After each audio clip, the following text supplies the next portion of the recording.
అడవిలో సుందరమైన చెట్లు, పచ్చని గడ్డి, స్వచ్ఛమైన నీటి వాగులతో నిండిన ప్రశాంతమైన వాతావరణం ఉండేది. ఆ అడవిలో అనేక జంతువులు సుఖంగా జీవించేవి. వాటిలో ఒక తెలివైన జింక ఉండేది. ఆ జింక అందంగా మాత్రమే కాకుండా, మంచి మనసుతో, తెలివిగా వ్యవహరించేది. అదే అడవికి దగ్గరలో ఒక చిన్న గ్రామం ఉండేది. ఆ గ్రామంలో రాము అనే ఒక యువకుడు ఉండేవాడు. రాము చిన్నప్పటినుంచి కష్టపడకుండా డబ్బు సంపాదించాలనే ఆశతో ఉండేవాడు.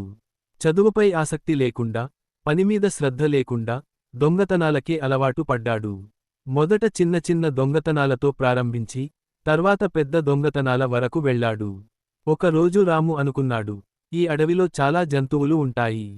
వాటిని పట్టుకుని అమ్మితే మంచి డబ్బు వస్తుంది అని ఆలోచించి, వలలు, కత్తి, తాడు తీసుకుని అడవిలోకి వెళ్లాడు. ఆ రోజు ఉదయం జింక తన స్నేహితులతో కలిసి గడ్డిని మేస్తూ ఉండేది. అకస్మాత్తుగా అది ఒక వలలో చిక్కుకుంది. ఎంత ప్రయత్నించినా బయటకు రాలేకపోయింది.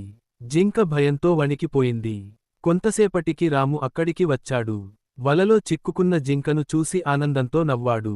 ఆహా! ఈరోజు మంచి లాభం. ఈ జింకను అమ్మితే చాలా డబ్బు వస్తుంది అన్నాడు. జింక అతనిని చూసి వినయంగా చెప్పింది, అయ్యా! దయచేసి నన్ను వదిలేయండి. నేను ఎవరికీ హాని చేయలేదు. నా కుటుంబం నన్ను ఎదురు చూస్తోంది. రాము నవ్వుతూ అన్నాడు, నీ మాటలు నాకు పనికిరావు. నాకు డబ్బే కావాలి. జింక మళ్ళీ వినయంగా చెప్పింది, అయ్యా! ఒకసారి నా మాట వినండి. మీరు ఇలా దొంగతనాలతో సంపాదించిన డబ్బు మీకు ఎప్పటికీ సుఖాన్ని ఇవ్వదు. రాము కొంచెం ఆశ్చర్యపోయాడు. నువ్వు నాకు నీతి చెబుతావా అని ఎగతాళి చేశాడు. జింక నెమ్మదిగా ఇలా చెప్పింది, ఈ అడవిలో నేను ఎన్నో విషయాలు చూశాను. లోభంతో, స్వార్థంతో జీవించిన జంతువులు చివరికి నాశనం అయ్యాయి.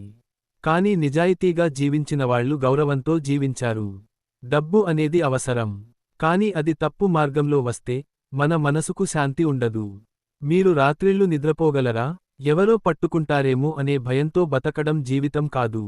రాము మౌనంగా వింటూ ఉన్నాడు. జింక కొనసాగించింది, మీరు బలవంతంగా నన్ను పట్టుకుంటే, నాకు ప్రాణాలు పోతాయి. కానీ మీకు ఏమి లాభం? కొంత డబ్బు వస్తుంది.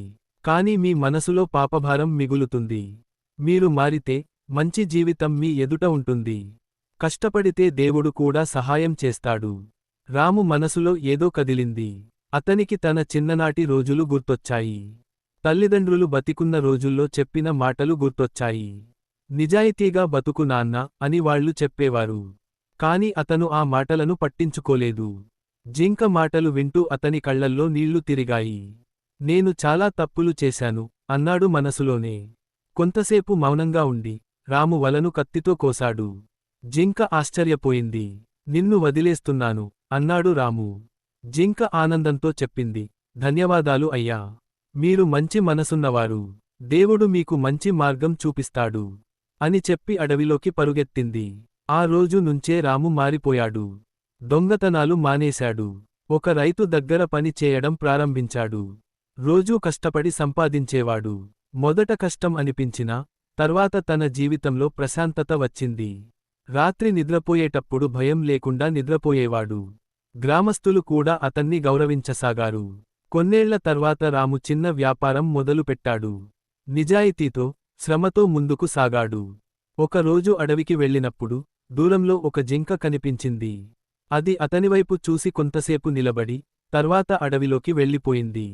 రాము చిరునవ్వుతో అన్నాడు, ఆ జింకే నా జీవితాన్ని మార్చింది. తప్పు మార్గంలో వచ్చిన సంపద క్షణిక సుఖమే ఇస్తుంది. నిజాయితీ, శ్రమ, మంచి మనసు మాత్రమే శాశ్వత సంతోషాన్ని ఇస్తాయి.